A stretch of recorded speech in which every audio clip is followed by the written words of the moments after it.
નમસ્કાર, આપ જોઈ રહ્યા છો ઇન્ડિયા ન્યૂઝ ગુજરાત અને હું છું આપની સાથે કોમલ અગ્રવાલ। શરૂઆત કરી મહત્વના સમાચારોથી। ડભોઈની વાત કરવામાં આવે તો શહેરમાં નગરપાલિકા, તાલુકા પંચાયત અને જિલ્લા પંચાયતની ચૂંટણી બાદ કોંગ્રેસ દ્વારા વિજેતા અને પરાજિત ઉમેદવારોના સન્માન સમારંભ તથા મતદારોના ઋણ સ્વીકાર કાર્યક્રમનું આયોજન કરવામાં આવ્યું।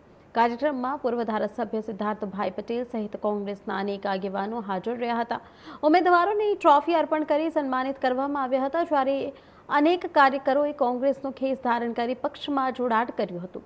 આ પ્રસંગે સિદ્ધાર્થભાઈ પટેલે મતદારોનો આભાર વ્યક્ત કર્યો અને આગામી સમયમાં વધુ મજબૂત સંગઠન સાથે જનહિતના મુદ્દાઓ માટે કાર્ય કરવાની પ્રતિબદ્ધતા વ્યક્ત કરી હતી।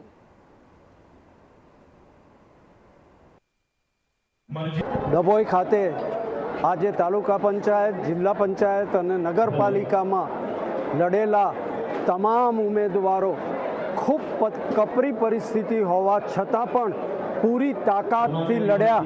એ તમામને સત્કારવાનો આજે કાર્યક્રમ આયોજિત કરવામાં આવ્યો હતો।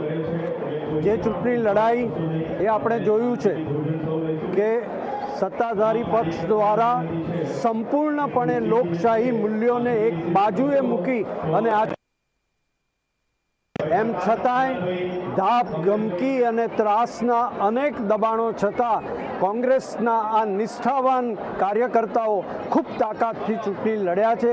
એટલે એમને આજે અભિનંદન આપવાનો આ કાર્યક્રમ યોજવામાં આવ્યો હતો। ખૂબ વિશાળ સંખ્યામાં ડભોઈ નગરપાલિકા અને તાલુકામાંથી કાર્યકર્તાઓ, આગેવાનો ઉપસ્થિત રહ્યા હતા અને આ બધાને શુભેચ્છા આપી હતી અને આવનારા દિવસોમાં સંગઠનના માળખાને વધારે મજબૂત બનાવવા માટેનો નિર્ણય કરવામાં આવ્યો હતો।